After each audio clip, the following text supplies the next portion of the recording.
$900,000 from one affiliate partner. What's up? What's up? Nick Loper here. Welcome to the Side Hustle Show. Because your 9 to 5 may make you a living, but your 5 to 9 makes you alive. Affiliate marketing, great business. Help people make their decisions, point them to the products that are going to help them, and then earn a commission on those referrals. But most affiliate marketers, and I'll include myself in that bucket, they don't push it as far as they could. They don't put as much effort as they could into those campaigns, and as a result, cut themselves short of the results that they could see if they just went a little bit deeper. Now, today's guest is going to break down what that looks like in practice and the specific tactics that you can use to earn more commissions and better serve your audience at the same time. Because the difference isn't a 15% incremental lift. It might be 10x results. So Matt Wolfe is here. Welcome to the Side Hustle Show.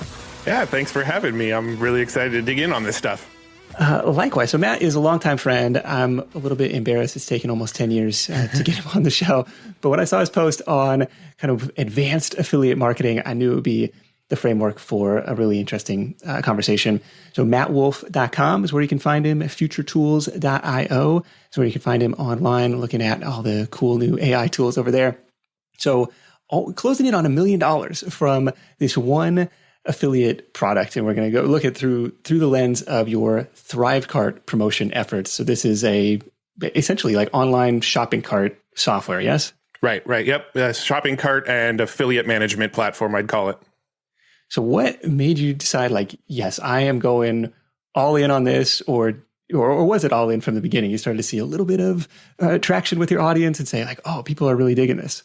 Yeah, I mean, it didn't start as going all in on it. So Josh Bartlett, the creator of Thrivecart, him and I were already friends when he launched it. So we kind of masterminded with each other from time to time. We'd jump on Skype calls and bounce ideas around of how to better market our products and things like that. So I actually had a previous relationship with the creator of the product before he launched it. And when he launched it, he said, hey, here's what I'm planning on doing. Would this be something you'd be interested in, talking about and maybe doing an email to your list or something? And I went, yeah, sure. This sounds really cool.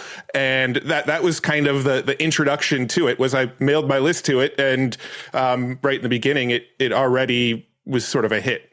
And maybe what's unique about this is, at least from my perspective, is it's sold as a one-off purchase instead of every other SaaS company is like, no, we're going to get you with the recurring revenue side of things. Oh, yeah, absolutely. And that's one of the huge selling points, right? That's what made it sort of an easier product to promote, is everybody else that was doing something similar was trying to do that monthly fee. And I was able to jump in with the angle of, hey, stop paying monthly. Here's, a better alternative. Okay. And so instead of, and then on the affiliate side, probably a one-off, I don't know what the percentage is, but it's going to be a one-off payment versus that recurring commission. Right. Yeah. So it was paying off 50% commission. It would just be a one-off. And that was sort of, I don't know if you want to look at it as downside, but if you look at most monthly memberships, a lot of times the monthly memberships are, there might only be a 2 or 3 month retention on some of those memberships. So if you look at what you'd earn on the lifetime versus what you'd earn on a typical monthly membership, it actually still, pans out. So let's say something was a $99 a month membership, but somebody only stuck around with it for 3 months, right? I would make $50 over 3 months. That's $150. Now, Thrivecart was a $600 product that I made 50% up front. So right off the bat, I would be making the same as if somebody stuck around with that other product for 6 months. So if you kind of work the math a little bit, it starts to make a little more sense. Yeah. And if people are tuning in and thinking, okay, this is interesting, we'll get into all the specific tactics. But part of it upfront is kind of doing that product selection or niche selection research where it doesn't make sense to go out and build a dedicated website, build a YouTube channel for a 4% commission Amazon product, unless you're really hoping to play the volume game there. So trying to, do you have any criteria or words of advice for people, maybe looking to replicate this with a software tool that they love? Yeah, I mean, you said it right there. Is one thing is it's got to be a tool you love, right? Like I couldn't go deep on a product if it wasn't something I wanted to use myself, that I didn't love myself, that, if you're going to go that deep and like you said, create a YouTube channel around it, create a whole blog around it. I even created a Facebook group around it. You've got to want to talk about that product. So that's kind of like criteria A, but B would be, you want the commissions to make sense. So a 4% Amazon commission doesn't make sense. A lot of software tools will offer anywhere from 30 to 50%. So I always personally liked software. Even to this day, a lot of the affiliate stuff that I'm doing is all very focused on software. So it's tools that I would use, software with good commissions. And then I kind of want it to be a higher ticket product. If it's something that I use, it doesn't really matter that much, but obviously the more the product costs, the more the commission is. So the more the economics start to work out when you get into things like advertising. Yeah. And you can become the go-to expert in this space. What is kind of what ultimately ended up happening here. And so one example, like maybe if I were to go down the path of following a similar path for ActiveCampaign, and I've got a couple videos about ActiveCampaign, like, hey, here's a demo, here's like a snapshot inside of my account. And, there's a handful of blog posts about how to do certain things and how to set up certain automations. But like to go really far into that and hit their highest, referral partner tier and, collect these recurring commissions, and it grows as people's lists grow. It's, maybe it would be another example of like a potential product to go there. And, maybe bonus points if you can be an early adopter, or if you're kind of on the front end of that, because as time goes on, more and more people start talking about it, and, they may push you down in the ranks. So software product, something with, attractive commissions, and maybe something that you're on the earlier side of things, if that exists. Right. And I would also say another thing is I want to be able to build a relationship with the creator, right? I mentioned I did have a relationship with Josh before he built it, but pretty much all of the affiliate products that I've promoted since then, the ThriveCart example is one of a handful that I've done very similar things with. And I've always had a goal of, I want to get to know the person behind the product. I want to be able to jump on a call with them and talk to them. And when I created a blog about ThriveCart and a YouTube channel about ThriveCart, it was highly beneficial to be able to talk to the creator and say, hey, what's coming down the pipeline? What features are coming next week that maybe I can hint at? So being able to build a relationship, some of these larger enterprise companies, you're probably never going to be able to talk to the person behind it. So that was another thing that really, I think, made the ThriveCart promotion do so well, was that existing relationship that I was able to create with the founder. Yeah, people are going over to AppSumo now to see what software deals are over there. See, hey, that might check some of these boxes. But the other piece of it is the longevity and staying power of that tool, where, if it's a single person company, is it going to be supported long term? Like there's lots of risk factors there. So trying to balance all that. Yeah. Oh, for sure. Yeah. I mean, with Josh, again, the relationship made me comfortable with what he was doing, and he had a long-term vision and a roadmap for it. So, that's definitely a factor, is the longevity of it, but it's technology. So you never totally know, right? Everything gets disrupted eventually. Yeah. All right. So you send this out to your existing audience, say, hey, I found this cool new tool. I know the founder. Stop paying monthly. It's a one-off purchase. It starts to get a little bit of traction and positive response, positive feedback from that. What happens next? Yeah, so I mail the product. It gets some good response. Josh contacts me and goes, "Hey, what are you doing? This is doing really well." And I went, "Oh, I just mailed my list to it." And so that was kind of phase one. But then phase two, to really step it up a notch, was I wanted to start adding some bonuses, right? Because as more affiliates discovered the product and more affiliates started to promote this product, I wanted to give them a reason to buy it through my link as opposed to one of these other affiliate links. So that was probably the next phase for me, was let's put something additional, some sort of reason to get it through my affiliate link versus others. And when it comes to bonuses, I usually like to create 3 different types of bonuses. I like to create what I call the shoring up bonus, which is, all right, if I look at this product, what is one thing that I think could use? What's one thing that's maybe a hole or a gap with this product? Can I create a bonus that fills that gap? So that's usually what I try to do. The other one is some sort of what was it in this case? Sorry to interrupt. So hold on, let me actually pull up what my actual bonuses were for it so I could remember. So on this one, I actually did some done for you marketing templates. I actually created some existing landing pages and some templates that people can use, because the original Thrivecart was just, here's your checkout page. So with mine, I went and created some templates and said, here's the checkout page that worked best for me. Take the guesswork out of it. You don't even have to think about it. Use these templates, right? So that was kind of my bonus with that. The second one would be the personal touch bonus, where, like I said, if I can build a relationship with the creator, I want to sort of show that off in my bonuses. So typically I would do an interview with the creator of the product. I would ask them what features are coming, what features they're most excited about, what features people aren't talking about enough, things like that. And I would get this interview content out, and it adds additional credibility to the promotion, right? So if I'm showing, hey, I have an interview with the creator of this, and here's what he says is the best way to use it, people go, okay, he's connected to the creator. He's not going to just disappear overnight. This is legit, right? So I actually, over the years, did 4 interviews with Josh and just kind of stacked all of those in as my bonuses over time. It started with 1, but over time I did more and added them in. So that was sort of the personal touch bonus. And then I always like to do a case study. I want to show people that I use this tool myself. This is something that I use, and here's how I use it. So that would be the third bonus, was I created a case study of how I launched my own product with Thrivecart and the results that I got from my product. And here's the landing pages I use. Here's the copy I use. Here's the pricing I use. And I just break down a case study of my own promotion.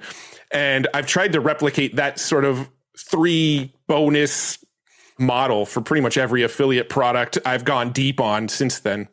Okay. Yeah, I've heard it referred to as the bonus sandwich. And maybe this is like a Derek Halper thing from back in the day, where it's like, if the product is the meat of the sandwich, like the bread is kind of like the before bonus, like what would somebody need to get ready to use this product? Maybe they're not quite there yet. And then the other slice of bread is like, well, what happens afterwards? Like, how do you get the most out of it? How do you make it taste the best? Or so, like all these different like condiments to put on there. Yeah, no, that's a great analogy.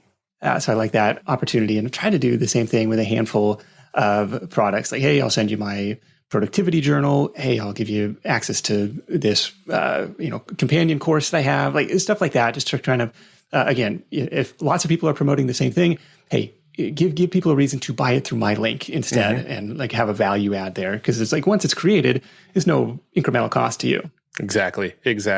Yep. And then the another bonus that I did add in over time, this actually came a little bit later down the road, was here's how you can actually get an ROI from your purchase of Thrivecart. Thrivecart costs $600. I'm going to show you some ways that you can use it to try to get your money back as quick as possible.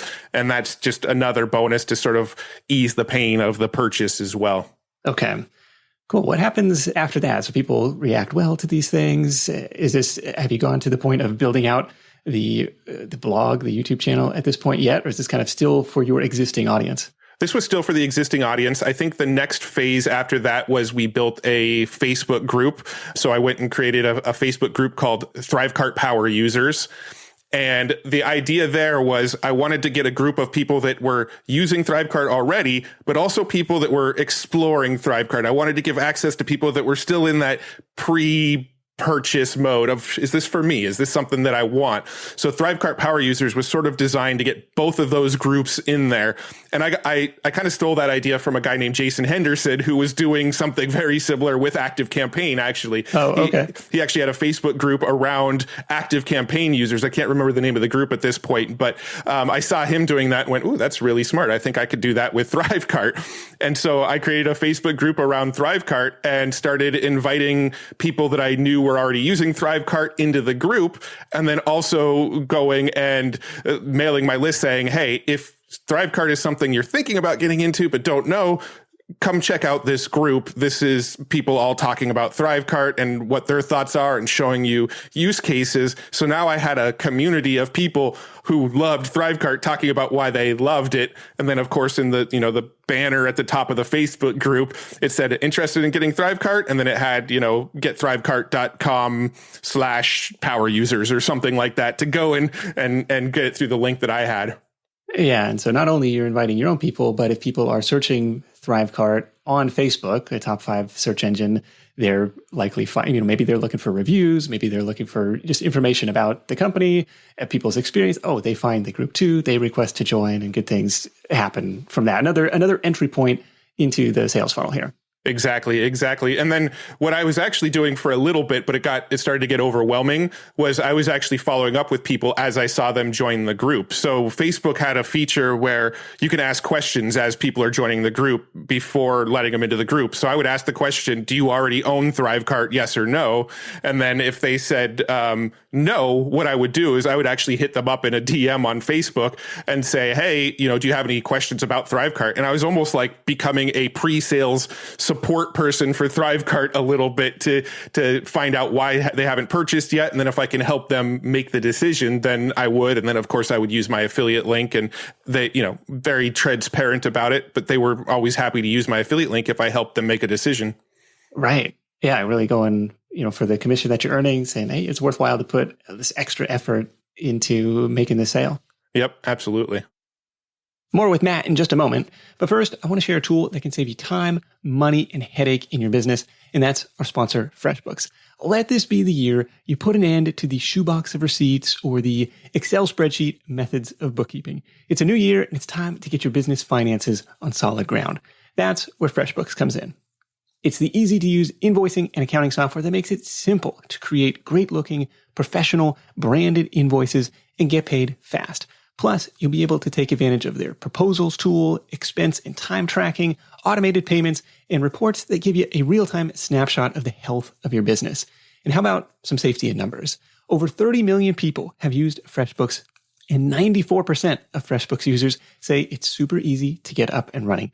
Plus, with their award-winning support team, you're never alone. I want to invite Side Hustle Show listeners to take advantage of a special offer at freshbooks.com/sidehustle. Over there, you'll get 90% off your FreshBooks subscription for 4 months. That's freshbooks.com/sidehustle. And big thanks to FreshBooks for sponsoring the show. So then you register getthrivecart.com, which on the one hand is a fantastic domain, but on the other hand, it seems risky. Like, is there trademark issues of using the actual, brand name of the company in the domain? Talk me through that process. That was another one where having the relationship with Josh of Thrivecart was beneficial because I was able to get his permission. Funny enough, I used to be an affiliate for Aweber, and I had I purchased the domain name, I think, getaweber.com or grabaweber.com, one of those. And I used that as my affiliate link, and they did send me a cease and desist and told me to stop using that domain name. So it is definitely a delicate balance, but I had the blessing and the permission of Josh from Thrivecart to use it. He actually dubbed me a Thrivecart certified consultant or something like that, and gave me the permission to use it. So that is something that you got to ask. If I was going to do it again, I don't necessarily think that's totally necessary. Back when I registered the domain name had a much bigger impact on SEO than it does today. The point there being, if people search Thrivecart, ideally the main Thrivecart link would be the top search result, but then Get Thrivecart would be the second to top search result. And now the domain name seems to have a little bit less pull in the rankings. So I think it's less of a necessity to grab the actual domain name. Yeah, you could have, a similar sounding, it gets the point across, shopping cart. Right. Crew, or I don't know, you see it with Lego, don't include Lego in your name, but you can call it Brick Buddies or something. There's different ways around to kind of convey that same feeling without that potential issue. But if you do have that positive relationship with the company itself and ask permission in this case, rather than go through the effort and expense of building something out on land that is eventually going to get pulled out from under you. Right. Yeah. So that relationship was the biggest thing. And Again, I don't think it's as important to get that domain name as it once was. If I was doing it today, I would say like you can even get something like bestshoppingcart.com or something like that, and it would get the same idea across. Is this just a landing page? You start creating dedicated, Thrivecart themed content for the site? Yeah, so it started as a landing page just to show off the bonuses, right? So the original getthrivecart.com was a video of here's the bonuses I've been working on and my affiliate link. And that's what it started as. But then I started to notice that it was ranking in Google, and I wanted to rank for more Thrivecart related keywords in Google. So then I converted it into a WordPress blog. And whenever a new feature would roll out around Thrivecart, I would make a quick blog post about, hey, here's a new feature that just came out today. And I would just do a quick write-up on that feature. And I almost became Thrivecart's content marketing strategy, because at the time, Thrivecart didn't have a blog of their own. They had a sales page, and you can purchase and then you can get in. So I was just kind of looking for gaps that Thrivecart wasn't doing themselves in their marketing, and they weren't doing any content marketing. They weren't doing any advertising, which we'll get to in a few minutes, I'm sure, but they weren't doing any content marketing at all. So even when new features rolled out, they would mail their list and say, hey, here's a new feature we just rolled out. But that was it. If you didn't know about Thrivecart, you wouldn't find out about that feature in any other way. So I just started becoming their content marketing person, right? I just started doing the content marketing for them of what, if I was their company, what would I do from a marketing standpoint? And in this case, it was blog and show cool use cases of these new features that they're rolling out. And so that's what it became. It started to shift into this blog of here's a cool new feature. Here's a cool new feature. And here's a cool use case that maybe you haven't thought of. And I just started cranking out content on it. And then what I started doing was I started running advertising to it using Google search ads. And the way I ran advertising to it was I basically did the broad keyword of Thrivecart. So if somebody searched Thrivecart, my ad would show up no matter what they searched. But inside of Google Ads would show you what people actually searched for. So let's say somebody searched for Thrivecart pricing, Thrivecart alternative, Thrivecart versus X competitor. And so I was able to log into my Google Ads account and start to see exactly what people were searching for around Thrivecart, because I was doing this broad keyword targeting. And that just gave me data on what I could make blog posts about. Yeah. I have not used AdWords in that way, but I love that kind of guerrilla grassroots market research. I mean, you get the same data from keyword tools, but like that's really interesting. It's I'm already getting clicks. People are interested in this stuff. If I create the dedicated post on that topic, then I don't have to pay for those clicks anymore. So exactly. The margin gets even better. I wanted to ask, and maybe running ads to it is the answer, but the thought process between creating this dedicated site or just kind of creating a subcategory on mattwolfe.com or on Evergreen Profits or on Hustle and Flowchart, like all these different projects, but like just creating, a little silo of content about this versus no, it's really going to be more beneficial to live on its own separate domain. Yeah. I mean, at this point, I just wanted to really go all in. So with Thrivecart, it was generating some really, really good sales months. It pretty quickly became my largest income stream in my business. And so I kind of had this thought process of, if this was my product and I was the one who was selling it, what would I do? What would I do to go all in on this? And to me, that wasn't put it on mattwolfe.com or put it on our evergreenprofits.com blog that we used to have. It was, I would make a site dedicated to this product. So that was the thought process, is what would I do if this was my own product? What marketing strategies would I go for if this was my own product? Treat it like I was the leader, the CEO of this product, and I was the head of marketing or whatever. That was the thought process behind it, really. Did the company itself, they just didn't want to take the risk on paid traffic? So now it's like, well, shoot, if we could get a conversion for $150, that's cheaper than paying Matt $300. Like I'm curious about that part. Yeah, I mean, I can't really speak for Josh too much, but so Josh is definitely product guy. You know, he likes UI, UX. He wants to just build a better product. And if he can just be heads down all the time thinking, how do I make this product better? How do I make this product better? That's his ideal world to be in, right? So that's why he really went in the direction of, let's make this something that's very affiliate focused. Let's let the affiliates do the work of the marketing, and then I can just be the guy who continues to make a better and better product. And so, you know, I happen to know that that's pretty much Josh's philosophy, and you know, it worked out well for me. Yeah, you do see that with some programs in their terms and conditions, like, hey, under no circumstance will you be allowed to bid on our keyword. In fact, if you are running paid campaigns, you need to add our brand name as a negative match term. Again, to have that relationship with the founder is something that makes a lot of sense in that case. So now you're getting organic traffic to the site thanks to the content that you've posted. You're getting paid traffic to the site thanks to the AdWords campaign.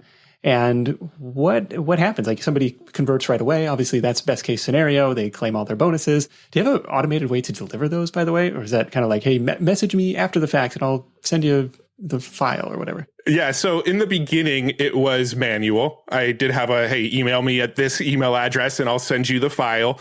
And then I went a little bit more automated with it, where I put the bonuses inside of Teachable. And then if somebody purchased, then I'm trying to remember how I did it. They actually received an email with, here's how you get access to it in Teachable. But long story short, eventually Josh added in the feature to Thrivecart to automatically deliver bonuses.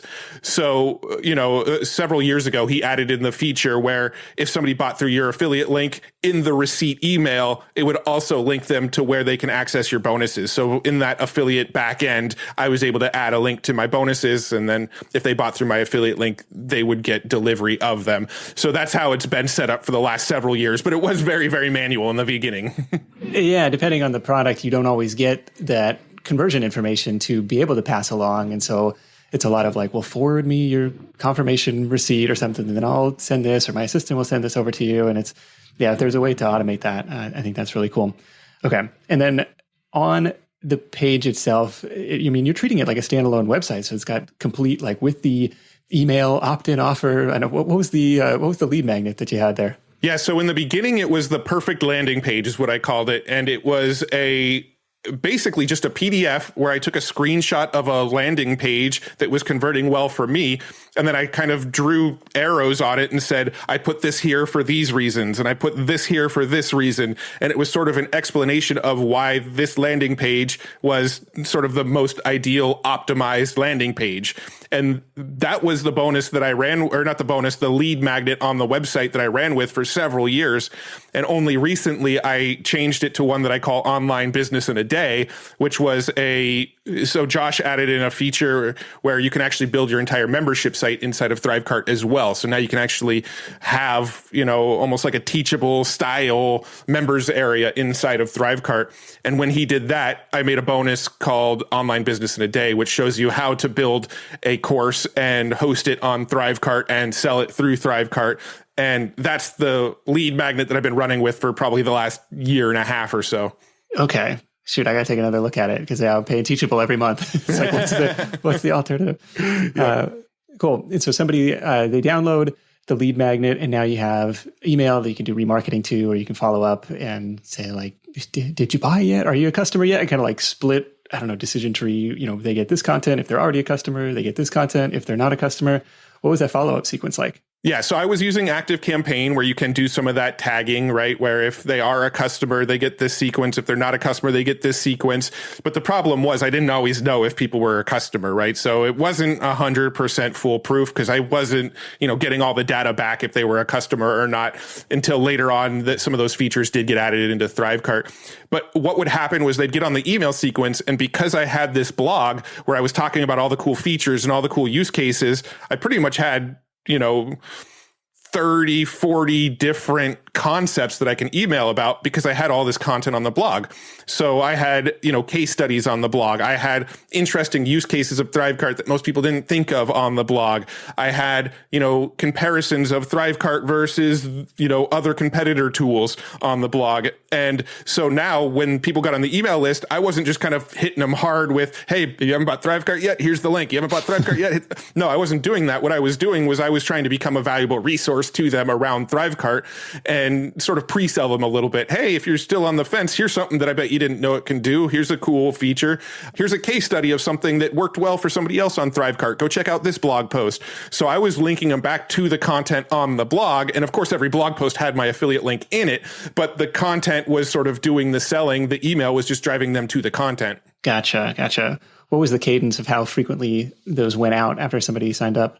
So I did it daily. For the first 10 days, it was a daily sequence of here's something new you can do. Here's a cool case study here. And so that was about a 10-day sequence. And then after that, I think they probably started to space out every 4 or 5 days. And then there was maybe 15 or 20 emails in the entire sequence. And then after that, I would just hit some broadcasts from time to time when I had an idea of something that I can email about. Yeah, so we kind of front loading that sequence, which makes sense. Like, hey, they were in the headspace of researching this purchase decision when they landed on the site, and so like, okay, if we can get somebody off the fence early on, that makes sense. Exactly. Yep. Sometimes it's like, I emailed them, once a week for 12 weeks. It's like, well, by, the third email, they forgot who you are. Exactly. Well, that's really cool. What else went on in this promotion? You mentioned maybe some video content. Yeah, so I actually created a YouTube channel, also called Thrivecart Power Users, just to kind of stick with the same branding from the Facebook group. And so whenever I would make, whenever a new feature would come out, same thing. I would make a new YouTube video, talk about the feature. I would make videos about case studies. My partner, Joe, he made a video about how to build a checkout cart in 6 minutes. And he actually put a timer up on the screen and walked through the process of building a checkout cart in a 6-minute window. And we just started making various YouTube videos about Thrivecart, putting them on this YouTube channel, and then also embedding them on the blog. And then when these new videos would come out, we would also go and mail the sort of lead list that we had for Thrivecart. And so, yeah, we had the YouTube channel growing and the blog posts growing. And then it was just kind of, we just wanted to be everywhere. If somebody was on YouTube and they searched Thrivecart, we wanted to be there. If you were on Google and you searched Thrivecart, we wanted to be there. And then we also did Facebook retargeting. So if they visited our blog, they visited any of the content on the blog, we would have Facebook ads that would retarget them and say, are you thinking about buying Thrivecart? I just wanted to remind you what our bonuses were, and then link them off to our bonus page.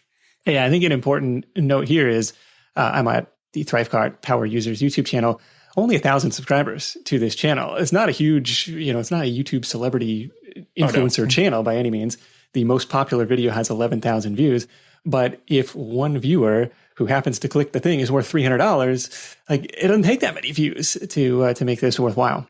Right. And it's not really necessarily a channel that we would expect a lot of subscribers for, right? It's a channel that kind of, they're looking for a question. It solves one problem and, they get the answer to their problem. I probably wouldn't subscribe to a channel like that unless I was really, really into Thrivecart, right? I don't need to see videos in my feed about Thrivecart all of the time.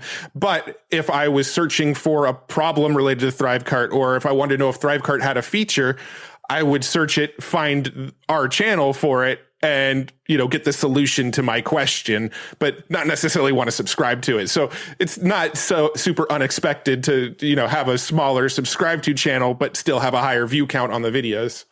Yeah. Now, starting over today, would you still do the Facebook group thing, or would you say like, join my Slack channel, join my Discord or something like that? Yeah, the Facebook group, I'm not sure if I would do it again. It worked out really well when I was doing a lot of follow-up with people. So people would, join the group, say they didn't have Thrivecart yet, and then I would follow up. That was really, really effective, but it was just not scalable, right? We eventually actually hired somebody that would keep an eye on it and respond, but she wasn't quite as motivated to sell them as we were. So it wasn't quite, the conversion rate wasn't quite the same when we did that. I do think there's value to building a community around it. Discord is something that I've played around with a little bit now. I almost think that there might be more value to like a Discord community than a Facebook community if you're really, really into a specific product.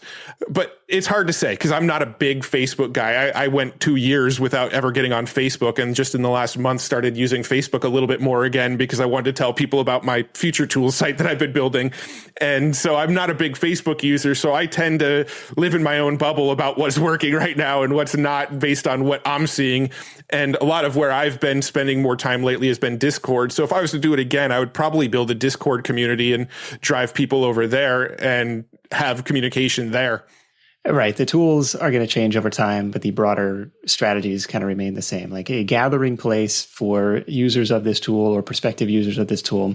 I think that makes sense. Yeah, and also a place where I can, curate the content we're creating, right? So that was another benefit of having the Facebook group is when we did make a new video or we did make a new blog post, we'd go into the group and say, hey, here's something new that we just put out around Thrivecart. And the group would sort of give it a nice little pop right when we put it out. Was there an inflection point in terms of traffic or commissions where you were like, I'm really excited about this thing?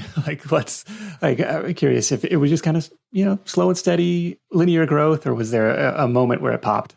I would say when we started running Google ads was the moment where we really started to see a big turnaround on it, was when we started running Google ads to some of the content. Actually, we weren't even running Google ads straight to an affiliate link or anything like that. We were running Google ads to content about, here's a cool new feature Thrivecart just put out. Here's, Thrivecart versus, at the time, Samcart was a big competitor. Here's a article about Thrivecart versus Samcart. And we would run Google ads to some of that content.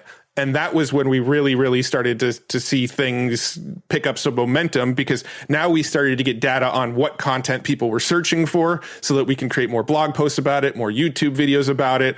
And then also, Google just can drive a lot of traffic if you get the right keywords. Yeah. Did you have a target you were shooting for in terms of ad spend ROI there? I wouldn't say we had a specific target that we were shooting for. Like, we were getting, I think, a 6x return. So every dollar we put in, we were getting about $6 out. We were pretty happy with that. And that was fairly early on, right? So I think within 48 hours of turning on our first Google ads, we really started to see some momentum with them. And then there was a turning point where the SEO was actually driving more sales than the Google ads were. But that was after quite a bit of time. Yeah, as the domain starts to season and builds up authority and all that jazz, yeah. Yeah. There was almost like a kind of a scale tipping thing where we went heavy on Google ads, but then over time the SEO kind of tipped the scale. And now I don't even run Google ads to it anymore. So yeah, if you're going to be at the top of the search results anyways, like, hey, why are we paying for this traffic? Okay. What surprised you the most? Because this promotion's been running now for 5, 6, 7 years. It's been going for a long time. What surprised you the most over that time? I think what surprised me the most is that it's still running 7 years later, actually. No, I think Google ads was something that I was always really scared to play around with, right? I messed with Facebook ads. I felt like I had decent control over it. And for a long time, I always avoided Google ads. I don't know why. I couldn't tell you. But then I actually moved into an office. A buddy of mine that lives here in San Diego had an office space available. He said, hey, do you want to rent this space for me? I moved in. Well, this buddy happens to be a Google ads expert who runs Google ads for a bunch of companies and, crazy ad spends. And so I moved into an office with him. And the first day I moved in, he's like, why aren't you running Google ads to this? And I'm like, because I don't know what I'm doing. And so he kind of showed me this technique of using Google ads to do your research for you, run these broad keywords, see what people are searching for, make content around that, run ads to that content. And so he kind of taught me that strategy. And I, kind of blew my mind. And really, really quickly after starting to run ads, I was seeing some results on it. And early on, nobody else was advertising on it. And we definitely kind of hit a wave with it that I wasn't expecting. And Google ads were scary for me. That's really interesting. That was my background. That was my original online business thing, was paid traffic through Google. And it's like, this is the greatest advertising in the world. Like, you can put your message in front of people who are looking for the exact thing you have to sell, versus messing around with Facebook. And what kind of psychographic targeting are we really thinking is our ideal customer here? So I think it makes a lot of sense. And I've got some homework because I just have one small campaign running now. But yeah, I haven't dove into those specific keywords because there's a lot of kind of broad match stuff that they end up showing you. Think, well, okay, what are people really looking for? We'll go and start to build some more content around that. Well, Matt, this has been awesome. I know you got the futuretools.io project, cataloging all of the awesome AI tools that are coming out. We'll have to do another breakdown on some AI side hustles that there might be some opportunity in for this year. But what else has got you excited? Yeah, I mean, honestly, I've really gone deep on the AI tools. That's pretty much where my head is at these days, is playing around with the AI tools. My YouTube channel, I'm really excited about making videos. Over the last year, I worked with a guy who worked in live TV production for ESPN and Microsoft and did UFC fights and Seattle Seahawks games and Mariners games. And so he was this production live TV guy, and he taught me a ton of stuff about video production. So I've been just going really ham on learning how to get better at video production and working on my YouTube channel. So my two loves right now are AI and making cool videos. It'll get to the point where you just give it a prompt and it'll spit the video back out for you. I know, it's getting there quickly. Well, that's the Future Tools YouTube channel. Definitely check him out over there, futuretools.io. He's got a really fun site to toggle around, play around. Well, I'm looking for help in this area. Future Tools will help you find it. Matt, again, this has been awesome. Let's wrap this thing up with your number one tip for Side Hustle Nation. Don't have to be affiliate related, just whatever entrepreneurial wisdom that you'd like to impart. Sure. Yeah, I feel like this is fairly cliche, but for me, it's build something that I wish that I had myself, right? When it comes to Thrivecart, there was nobody else out there talking about Thrivecart. You couldn't find a lot of information about it. So I built what I wished I had for Thrivecart. When it came to Future Tools, same thing. I went and built something. I wanted to know about all these AI tools. I was looking for them. I was trying to find out everything I could. So I built a tool that I wish I had, and then be my own biggest fan of it. That was something I've always been scared to do, is self-promote, right? But when I started getting on Twitter and saying, look what I built, and I got on Facebook and said, look what I built, I got so much more love than I expected. So, build something you wish you had and then be your own biggest fan of it. I love that. And that's the origin story of the Side Hustle Show in a lot of ways. This was the show I wanted to listen to in 2013, and it's been fun. So I really appreciate that advice. Just a couple notes that I took during the call. Obviously this promotion strategy really starts with finding the right product, the right partner, where it's going to be hopefully a long-term relationship where things are really in alignment. Like Matt mentioned, Josh, the product founder, really wanted to focus on the product itself and, relied on affiliate partners like Matt to really be the marketing channel for that. I loved all the bonuses. Like, really make it a no-brainer. Like, if you're going to get this thing, you might as well get it through my link. It doesn't cost you anything extra. Plus, you get this whole laundry list of different bonuses, how to use the tool better, smarter, faster, all that stuff. And then casting a net, not all at once, but being everywhere over the course of time. If people are searching Facebook, if people are searching Google, if people are searching on YouTube, they're going to find Matt and they're going to hopefully buy through his link instead of anybody else's. So again, big thanks to Matt for sharing his insight, futuretools.io. Find him over there. Thanks to FreshBooks for sponsoring this week. Now's the time to get your bookkeeping out of the shoebox and into the cloud with the help of the number one invoicing and accounting solution for freelancers and side hustlers everywhere. Side Hustle Show listeners can hit up freshbooks.com/sidehustle for 90% off your subscription for the first 4 months.